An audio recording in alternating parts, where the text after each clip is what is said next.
Hello friends, welcome back Hindi India धर्म and science with Dolly 24। I hope so guys आप सभी स्वस्थ होंगे, मस्त होंगे, ज़बरदस्त होंगे, हर रोज़ अपनी ज़िंदगी में नई नई खुशियों का वेलकम करेंगे। दोस्तों आई होप सो भगवान शिव का पहला दिन सावन का आपने बहुत ज़्यादा इंजॉय किया होगा और जिस तरह इस प्रकृति पर भगवान शिव की शिवलिंग पर जल बरसता है या गिरता है, उसी तरह आपके भी जीवन में ये सावन भर भर के खुशियाँ आएँ, आपको चारों दिशाओं से, दसों दिशाओं से उन्नति मिले।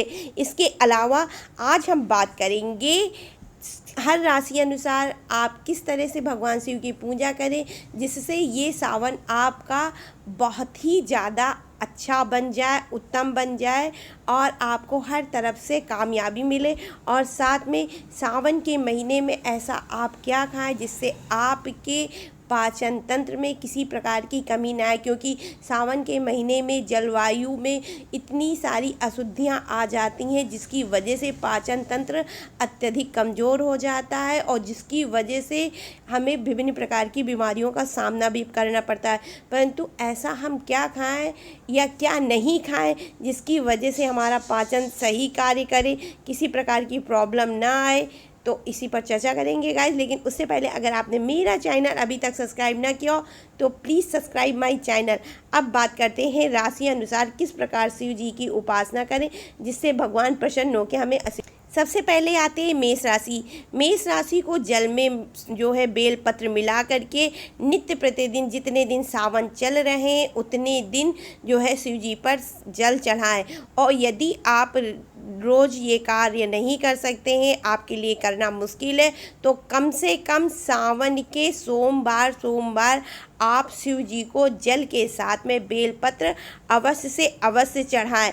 इसके साथ में आपको सोमवार का उपवास भी रखना जरूरी है।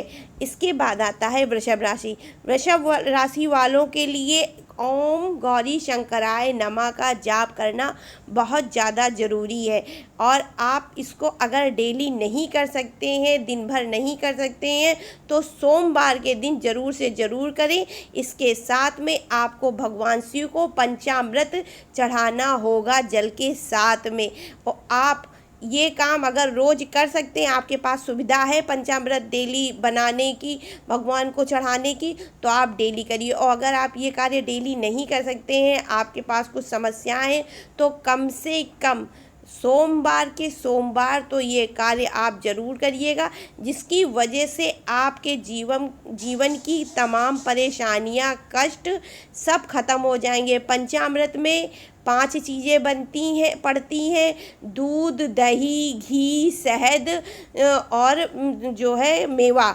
और ये पांचों चीज़ें आपकी आर्थिक दृष्टि से संबंधित होते, आपके जो है कमाई रुपया पैसा से संबंधित होती है। और यदि आप पंचामृत भगवान को अर्पण करते हैं तो उसकी वजह से आपकी काफ़ी समस्याओं का अंत हो जाएगा। साथ में आपकी सेहत में अगर कोई परेशानियां चली आ रही हैं तो वो भी जो है परमानेंट ख़त्म हो जाएंगी। सिर्फ सावन भर ये कार्य करना है। इसके बाद में आता है मिथुन राशि। मिथुन राशि वालों को जल के साथ में भगवान शिव पर दूर्वा अर्पित करना है और ये कार्य आप हो सके तो डेली करिए और डेली नहीं कर पा रहे हैं तो कम से कम सोमवार अवश्य से अवश्य करें। इसके साथ में शिव मंत्र का जाप करें। शिव मंत्र का जाप ओम नमः शिवाय, जो साधारण शिव मंत्र है उसी का जाप करना, ओम नमः शिवाय। और सावन के महीने में पेड़ पौधे लगाने का प्रावधान है। अधिकतर घरों में जो है पेड़ों की रोपाई चलती है, खेतों में भी जो है नई नई फसलें लगाई जाती हैं, तो आप हो सके तो एक पीपल के पौधा लगा दीजिए, जिसकी वजह से आपकी आयु पे यदि कोई संकट होगा, आपके स्वास्थ्य में यदि कोई परेशानी आनी होगी, तो वो हमेशा के लिए ख़त्म हो जाएगी। साथ में आपके जो है घर जीवन जो भी आपके परिवार में उनके ऊपर अगर पितृदोष है तो वो हमेशा के लिए ख़त्म हो जाएगा। इसके बाद में शिव जी को बेलपत्र अर्पित करेंगे कर्क राशि वाले जल के साथ में। याद रखिए आपको जल में शिव जो है बेलपत्र डाल के फिर जो है शिव जी पे चढ़ाना है। यदि आप ये रोज़ कर सकते हैं तो रोज़ करिए, और अगर रोज़ करने पे आपको जो है परेशानियां हैं, नहीं कर सकते, तो कम से कम सावन के दिन, सावन के सोमवार में ज़रूर से ज़रूर करें। इसके साथ में पीपल के पेड़ के नीचे जो है आप एक दीपक जलाएं। डेली नहीं कर सकते तो सोमवार के दिन शाम को ज़रूर करें, और भोजन का दान करें। देखिए, आप ज़्यादा भोजन का दान नहीं कर सकते हैं, आपके पास नहीं इतना हुआ है, तो जब आप खाना बनाएं तो उसमें से एक एक और सब चीज़ निकाल लीजिए, या एक एक दाना भी निकालेंगे तो चल जाएगा। एक रोटी तोड़ी, उसमें दो चावल के दाने रखे, दाल रखी, थोड़ी सी सब्जी रख दी, इस तरह करके आप एक कौर भी निकाल देंगी ना, और उसको जा कर के किसी चिड़िया को या किसी भी जो है जानवर को दे देंगी, तो वो भी आपका भोजन दान स्वरूप माना जाएगा। ज़्यादा उसमें आपको परेशानी लेने की ज़रूरत नहीं है। और हाँ, पीपल के पेड़ का अगर छोटा भी पेड़ है तो उधर भी आप अपने घर के आसपास भी जला दें, तो भी आपका कार्य हर हाल में सिद्ध होना है। इसके बाद में सिंह राशि वालों के जीवन में इस समय मिठास की बहुत ज़्यादा कमी है। उनके रिश्ते भी सही नहीं चल रहे हैं, और भी बहुत सारी परेशानियां हैं। उसकी वजह से यदि सिंह राशि वाले भगवान शिव को सावन के महीने भर नियमित रूप से गन्ने का रस अर्पित करते हैं तो उनकी बहुत सारी मार्ग में बाधाएं जो जीवन में आई हुई हैं वो कट जाएंगी। और अगर आप नियमित जल के साथ जो है नहीं अर्पित कर पा रहे हैं गन्ने का रस, तो कम से कम सावन के सोमवार भर जरूर करें। भगवान शिव को गन्ने के रस के साथ में जो है आप गन्ना का रस और जल दोनों ही अर्पित करें। इसके साथ में शिव मंत्र का जाप करें। शिव मंत्र का जाप, ओम नमः शिवाय, ओम नमः शिवाय। और सिक्कों का दान कोशिश करिएगा, सिक्कों का दान आप शनिवार को करें, क्योंकि आपके जो है शनि भी काफ़ी प्रबल चल रहे हैं। तो आप शनिवार को जब सिक्कों का दान करेंगी गरीबों को, एक नहीं ज़्यादा 5 का सिक्का, 2 का सिक्का भी दान करेंगी तो चल जाएगा। अगर आप किसी एक व्यक्ति को भी दान कर देंगी तो भी चलेगा। आप जब दान करेंगी शनिवार के दिन सिक्कों का, वो भी किसी गरीब व्यक्ति को, तो इसकी वजह से आपके ऊपर यदि आर्थिक संकट किसी प्रकार का होगा, आपके पैसों के मामले में कोई दिक्कत आ रही होगी, या आपके खर्च सही से चल नहीं पा रहे होंगे, तो वो जो है सही सुधार हो जाएगा। आर्थिक दृष्टि से आप जो है मजबूत हो जाएंगी। इसके बाद आता है कन्या राशि वालों को भांग और धतूरा भगवान की शिवलिंग पर अर्पित करना होगा जल के साथ में।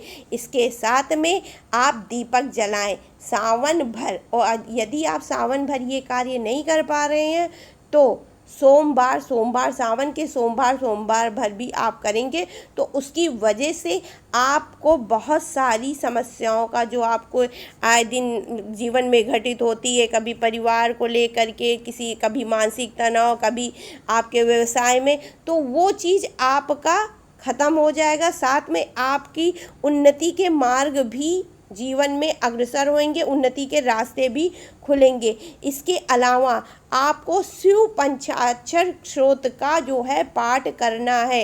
हर सावन में प्रतिदिन करें, नहीं कर सकते प्रतिदिन तो कम से कम सोमवार ज़रूर से ज़रूर करें कन्या राशि वाले। इसके बाद में शिव जी को जो है दूध मिश्रित जल अर्पित करें। 1 लोटा जल लिया, उसमें 1 चम्मच दूध, याद रखिए दूध ज़्यादा नहीं चढ़ाना है। और तांबे के लोटे में तो जल बिल्कुल नहीं चढ़ाना है दूध मिला हुआ, क्योंकि अगर आप तांबे के लोटे में जो है दूध मिला हुआ जल चढ़ाते हैं तो वो विष का रूप धारण कर लेता है। ये आपने कई जगह पढ़ा भी होगा कि तांबे में जो है दूध नहीं रखा जाता, क्योंकि वो विष बन जाता है। तो तांबे के लोटे में जल बिल्कुल दूध वाला न चढ़ाइएगा। 1 चम्मच दूध से ज़्यादा दूध डालना नहीं है आपको, और सिर्फ आप 1 चम्मच दूध एक सादे जल में डालिए और भगवान को अर्पित करिए। नियमित अगर कर सकते हैं तो, और नहीं कर सकते हैं तो सोमवार ज़रूर से ज़रूर चढ़ाएं।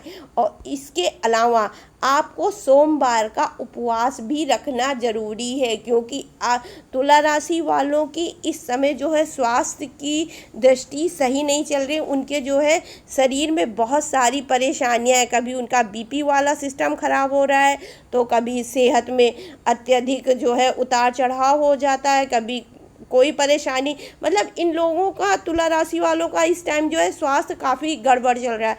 तो इस वजह से अगर ये लोग सोमवार का उपवास रखते हैं, साथ में दूध, अगर 1 चम्मच दूध भगवान शिव पे डाल करके, 1 चम्मच दूध जल में डाल करके चढ़ाते हैं, तो इससे इनके स्वास्थ्य में काफ़ी हद तक जो है फ़ायदे होंगे। आगे आने वाली अगर कोई परेशानियां या बीमारी है तो वो संपूर्ण रूप से ख़त्म हो जाएंगी, उससे जो है इनको मुक्ति मिलेगी। इसके बाद में आता है वृश्चिक राशि। वृश्चिक राशि वालों के लिए शनि की इस समय बहुत ज़्यादा प्रॉब्लम आ रही है। शनि मतलब इनके ऊपर कुछ ज़्यादा ही कड़ी नज़र रखे हुए हैं। तो यदि ये शिव जी के ऊपर तिल मिला करके जल अर्पित करते हैं, सादा जल, तो उससे इनको शनि की पीड़ा से काफ़ी आराम मिलेगा। और ये नियमित अगर नहीं कर पा रहे हैं वृश्चिक राशि वाले, तो कम से कम सोमवार का सोमवार सावन भर हर हाल में करें। अगर ये हर हाल जो है वृश्चिक राशि वाले तिल मिला जो है जल शिव जी की शिवलिंग पर चढ़ाते हैं, तो इससे इनकी जो दिमागी उलझनें बनी रहती हैं शनि की वजह से, वो जो है इनको थोड़ा आराम मिलेगा। और आप अगर नियमित नहीं कर पा रहे तो सोमवार और शनिवार याद रखिए, सोमवार और शनिवार, सावन का शनिवार भी बहुत महत्वपूर्ण होता है। उस दिन भी अगर शिव जी को आप चढ़ा देंगे तो आपके लिए बहुत फ़ायदेमंद रहेगा। साथ में नियमित रूप से खाने की वस्तुओं का दान करें। फिर से एक बात बताते हैं, खाने की वस्तुओं का दान करें। ज़रूरी नहीं कि आप थाली भर भर जो है दान करें या खूब सारा दान कर रहे हैं, वो अब कहा कि दान करने को दो, नहीं, ऐसा नहीं। अगर आपके समाई है तो आप दान कर सकते हो, लेकिन अगर नहीं है तो एक छोटी सी जो है प्लेट में थोड़ा थोड़ा खाने का सामान निकाला, अपने घर की छत पर ही चिड़ियों को दे दिया, कौवों को दे दिया, जानवरों को दे दिया, किसी को भी दे दिया, आप जो है दे दीजिए। या 2 रोटी बनाई, कोई सामने आ गया मांगने वाला तो उसको उठा करके दे दी। इस तरह से भी अगर आप खाने की वस्तु का दान करते हैं सावन भर, तो आपके जो रोजगार में दिक्कतें आ रही हैं, सेहत में परेशानी आ रही है, साथ में बहुत सारी समस्याएं, व्यापार के मार्ग में भी दिक्कत आ रही है वृश्चिक राशि वालों को, तो वो हर हाल में ख़त्म हो जाएगी। आपके लिए रोज़गार की समस्या ख़त्म हो जाएगी, पैसों का आवागमन बनेगा, साथ में जो भी समस्याएं आपकी जो है ज़िंदगी में चल रही उनका जो है खात्मा होगा। इसके बाद में आते हैं धनु राशि वाले। धनु राशि वालों के लिए सुगंधित पुष्प आप जो है जल में डालकर अर्पित करें। केतकी का फूल भगवान शिव को नहीं चढ़ता है, और कोई फूल ले लीजिए। अगर कोई फूल आपको नहीं मिल रहा है तो उस दृष्टि में आप जो है भगवान शिव पर गुलाब का फूल अर्पित कर सकते हैं। गुलाब का फूल पूरा समूचा फूल होना चाहिए, ये नहीं कि पंखुड़ी 2 ठो हो गई तो चढ़ा दिया, नाम हो गया फूल चढ़ा, नहीं, फूल चढ़ाइए, पूरा चढ़ाइए। भगवान शिव की शिवलिंग पर गुलाब का एक फूल रख दीजिए, ऊपर से जल चढ़ा दीजिए। और ये आपके जो संबंधों में इस टाइम खटास आई हुई है, आपके बिना वजह लोगों से बहस हो जाती है, किसी ने कुछ कह दिया, आपके मन में भी दुख वाली भावना आ जाती, तो उससे आप जो है आपको आज़ादी मिलेगी। आपके दूसरों से रिश्ते मजबूत बनेंगे, सुगंधित बनेंगे, अच्छे बनेंगे, मीठे बनेंगे। तो सुगंधित पुष्प भगवान शिव पर आप चढ़ाएं नियमित रूप से सावन भर। अगर आप सावन भर ये कार्य नहीं कर पा रहे हैं, डेली है भाई परेशानी नहीं हो रहा है, फूल का अरेंज कहाँ से करें ये, तो आप जो है सोमवार सावन के सोमवार भर ये कार्य अवश्य करें। इसके साथ में आपको ज़्यादा से ज़्यादा सात्विक रहने का उपाय बताया जाता है, क्योंकि जो भी परेशानियां चल रही हैं वो कुछ हद तक आपके खान पान की वजह से, आपके व्यवहार की वजह से, कहीं कुछ गड़बड़ी है आपके व्यवहार में या आपके खान पान में, जो कि आपके जीवन में सही मार्ग आपको नहीं दिखा पा रही है। तो जितना हो सके आप सात्विक रहिए, सरल रहिए, और जब आप सात्विक रहेंगे तो आपकी उन्नति ऑटोमेटिक होगी, आपके रिश्ते ऑटोमेटिक मजबूत होंगे। इसके बाद में आते हैं मकर राशि वाले। मकर राशि वालों को नियमित शिव जी पर जल अर्पित करना है, वो भी सादा सादा जल अर्पित करने के बाद में दीपक जलाएं, और ऐसा करने के बाद आपको रुद्राष्टक का पाठ करना है, और ये नियमित करना है सावन भर। और सावन भर आप अगर नहीं कर पा रहे तो कम से कम सावन के सोमवार ज़रूर से ज़रूर करें। ऐसा करने से आपके जीवन में जो आपकी मानसिक चिंताएं, बिना वजह की चिंताएं, जिनका कोई असल में उपाय नहीं है और ना ही इनकी कोई जो वजह है, सटीक वजह अगर आपके जीवन में देखा जाए किसी परेशानी को लेकर के, तो कोई बहुत बड़ी परेशानियां नहीं, ना कोई बहुत बड़ी वजह है, परंतु आपके मानसिक चिंताएं कुछ ज़्यादा हैं मकर राशियों वालों को इस टाइम चल रही हैं, तो वो जो है ख़त्म हो जाएगी।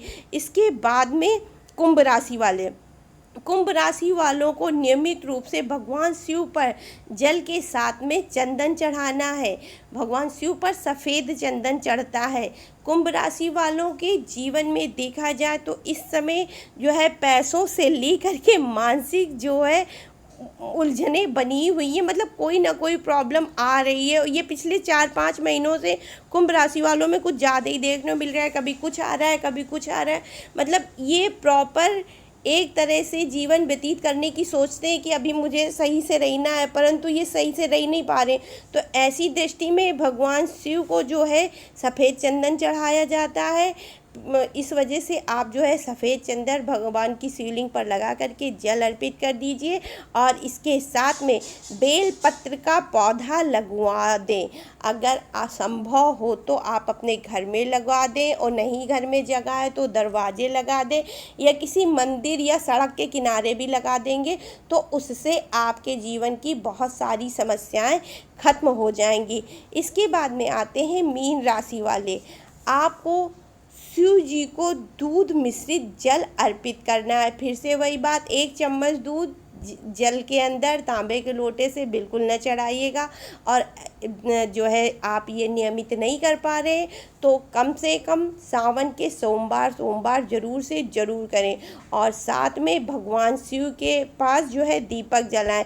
इसके साथ में आपको ओम नमः शिवाय का भी जाप करना होगा। अब बात करते हैं कि सावन भर हम क्या खाएं। देखिए, हरी साग सब्जी बिल्कुल नहीं खानी, क्योंकि पानी की वजह से हर जगह जो है छोटे छोटे कीटाणु जो जहाँ पे भी पानी का भराव हो जा रहा है, कीड़े जो है बिल बना के ज़मीन पे रहते हैं, तो वो भी निकल के इस समय जो है हरी सब्जी साग पत्तियों में बैठे हुए हैं। तो हरी साग सब्जी आपको बिल्कुल नहीं खाना है। हो सके तो आप जो है नारियल पानी पीजिए, नारियल खाइए, वो आपके लिए काफ़ी फ़ायदेमंद होगा।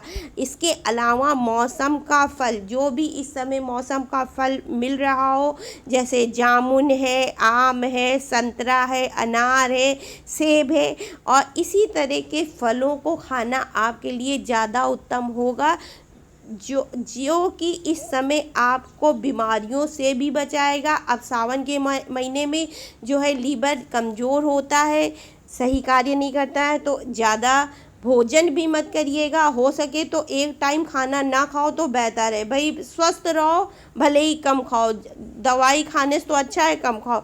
तो आप जितना हो सके कम से कम खाइएगा। इसके अलावा क्या ना खाना चाहिए, इस पर ध्यान देते हैं। शराब पीना पापपूर्ण माना जाता है। इससे शरीर और मन की दशाओं में नकारात्मक ऊर्जा होती है। परिणाम स्वरूप इस महीने सावन के सोमवार या सावन भर शराब पीना वर्जित माना जाता है। वैसे भी जो लोग सावन को मानते हैं वो लोग शराब नहीं पीते, तो प्लीज़ शराब मत पीजिएगा। इसके बाद में व्रत रहने वाले लोग, जितने भी लोग व्रत रहते हैं, वो लोग कोशिश करेंगे कि लहसुन प्याज ना खाएं। लहसुन प्याज खाने से जो है परहेज करें। देखिए, लहसुन प्याज कुछ लोगों की जो है एक जो है धारणा है कि लहसुन प्याज मांसाहारी है। ऐसा बिल्कुल नहीं है। लहसुन प्याज मांसाहारी नहीं है, ये जो है एक तामसिक भोजन माना गया। इसकी ऊर्जा बहुत ही गर्म होती है, और जिसको खाने से आपके शरीर में विभिन्न प्रकार की जो है ऊर्जा पैदा होती है, और जिसको आप जो है इस मौसम में अपने अंदर समाहित नहीं कर पाएंगे। तो जितना आप लहसुन प्याज से बचेंगे उतना ही आपका मन शांत रहेगा, अच्छा रहेगा। तो लहसुन प्याज बिल्कुल न खाएं। इसके अलावा मांसाहारी भोजन जैसे चिकन, अंडे, मछली खाने की भी सलाह नहीं दी जाती है, क्योंकि ये जीवित प्राणियों की मृत्यु होने पर पाया जाता। और हिंदू धर्म जितने लोग भी, देखिए अब सब हिंदुओं को तो हम ये चीज़ नहीं बोल सकते हैं, क्योंकि बहुत से लोग खाने में इतने शौकीन होते हैं, भले ही जाके बाद में हॉस्पिटल का बिल भर दें वो सही उनको, लेकिन वो खाएंगे ज़रूर। लेकिन जैसे जो लोग हैं नहीं खाते हैं, और हमारे जैसे लोग तो देखे ही नहीं होंगे ज़िंदगी में, तो उन लोगों को ये सलाह है कि आप प्लीज़ अगर अपने आप पे कंट्रोल कर सकते हैं तो कर लीजिएगा, मत खाइएगा। क्योंकि इस समय जो शारीरिक आपकी संरचना होती है वो जो है बहुत ज़्यादा कमज़ोर हो जाती है, क्योंकि पूरे प्रकृति पे पानी पानी भरा रहता है, जिसकी वजह से बहुत से लोग घर से निकलते भी नहीं हैं।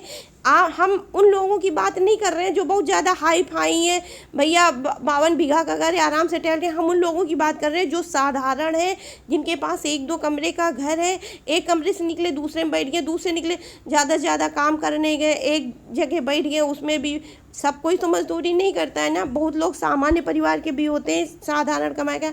तो जब आप ज़्यादा चलोगे फिरोगे नहीं तो आपका खाना डाइजेस्ट होगा नहीं, जब आपका खाना पचेगा नहीं, तो जब आप कुछ भी नहीं कर पा रहे हो तो ऐसी दृष्टि में ये सब खाना कहीं पचेगा? साधारण दाल चावल तो यहाँ पचाया नहीं जाता है। तो कोशिश करिएगा ना खाएं, क्योंकि बाद में बीमार होने से तो अच्छा है पहले ना खाओ, वो ज़्यादा सही है।